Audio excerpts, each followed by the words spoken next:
मर जाए बच्चा यतीम नहीं होता, लेकिन बाप जिस दिन मर जाता है बच्चा यतीम हो जाता है। जिस तरह बाप के मरने से बच्चा यतीम हो जाता है, ठीक उस तरह से जिस कौम का कोई लीडर नहीं वो कौम भी यतीम हो जाती है।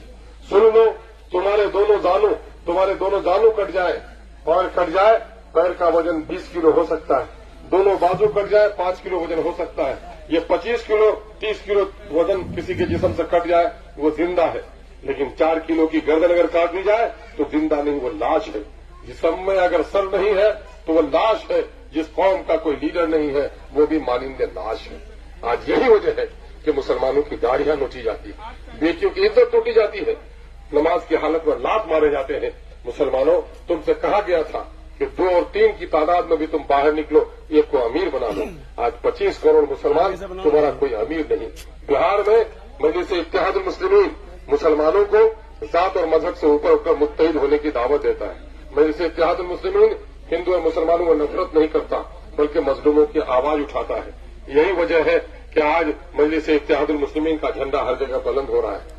आज हम लोगों ने लालू जी से कहा था कि सिर्फ 6 सीट दे दो, मैं अल्लाह के बेटे को 20 सीट देने के लिए तैयार है, जिसकी तादाद 3% है। 18% मुसलमान को 6% देने के लिए भी तैयार नहीं। कांग्रेस आपकी जबान, आपके दर्द की आवाज नहीं बन सकता। बैरिस्टर असदुद्दीन ओवैसी आपकी आवाज है। आप सब लोग बैरिस्टर असदुद्दीन ओवैसी को मजबूत करेंगे।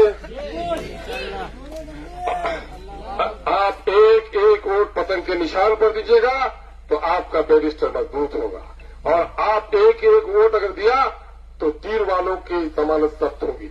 और कांग्रेस के इस नेता को कह दीजिए, ये उम्र तुम्हारा मस्जिदों में बैठकर तस्बीह पढ़ने का है। जब तुम खड़े नहीं हो पाते हो तो कौम को कहां से खड़े करोगे? तुम महफिल में नहीं बोल पाते हो, असेंबली में कैसे बोल पाओगे? बेटियों और बहनों, रोजे रख लेना, दुआएं करना और अपना एक एक वोट जालिमों के खिलाफ डालना।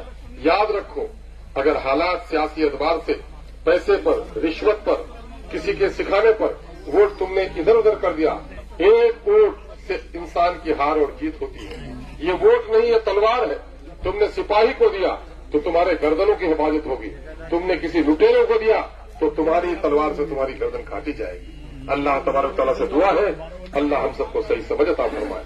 हम हिंदू और मुसलमानों के दरमियान में अमन और आज़ादी की बात करते हैं।